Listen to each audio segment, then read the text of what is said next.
Hi, I'm Tara Hitchcock. You're watching Harkins Theater's Behind the Screens. He's sweet-loving, charming, everyone's favorite bear. Sadly, not my scrunchie. This is actually the bear I had growing up. Talking about Paddington Bear, huge hit a few years ago when Paddington hit the big screen. So welcome Paddington 2 with just as much charm and a scene-stealing Hugh Grant. What is your name? Paddington? Paddington? Yes. I read somewhere that Hugh said you are Paddington. How accurate is that? That's pretty accurate. I didn't know a friend of ours used to call you Paddington. Yeah, he did. Quite often. It's very used to hurtful. irritate you, yeah. It still does irritate me, so I'm glad that you've both brought that Paul up. is... I'm going to be sitting in a sulky silence for the next 2.5 minutes. He's quite kind. He's very polite. He's quite bear-like. You like food. He's very hairy.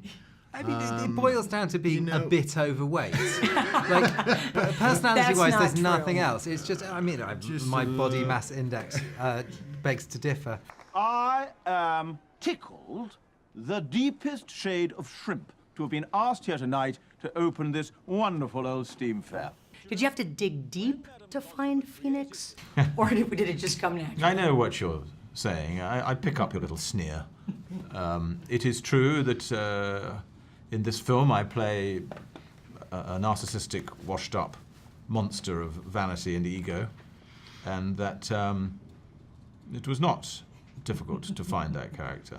I will say the last scene with you is worth the price of admission alone, honestly. Thank you. I'm going to get a job and buy that book. I love the fact that Paddington saves everything he can. He gets odd jobs to try to save up and get this pop-up book. What was the one time where you all, maybe starting out, saved up a bunch of money, as much as you could, to buy that one thing? This is a sweet story. I went on a scout trip, and I was only away for about 2 days, and I missed my mum and dad so much that I bought this. Everyone's going, where are you going? And I was collecting all these pennies that I could find and borrowed it of people and went to buy this cup from this souvenir store in the village. Like a mug. Like it was like a mug, sorry, yeah, a mug. They had this little rhyme on it about, dear mum and dad, for all the things you've done for me, I want to say thank you. And there's this little rhyme, and they've still got it, actually.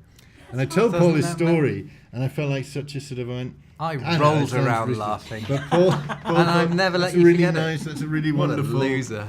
thing, because you miss your loved one, your parents or your auntie, whoever's brought you up, and sometimes you miss them a lot and want to do something nice for them. God, now I guess I should call my parents. I haven't talked to them in weeks. No, I'm kidding. I just Get saw them a on the mug. holidays. Get them a mug Aw, with a that's little sweet. rhyme on it someone else has written. I saved up to buy a Charles Atlas Get Fit sort of springy thing, you know, when I was about 8. And I broke it as soon as it arrived.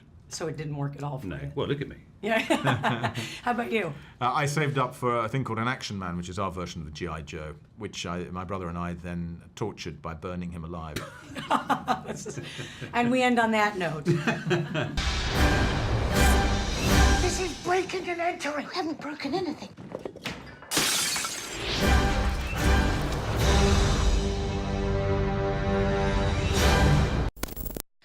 Yeah, it's just not going to happen for Scrunchy. He's not Paddington, but I still love him. If you want to see more with the cast of Paddington 2, just go to the extended version of my cast interviews.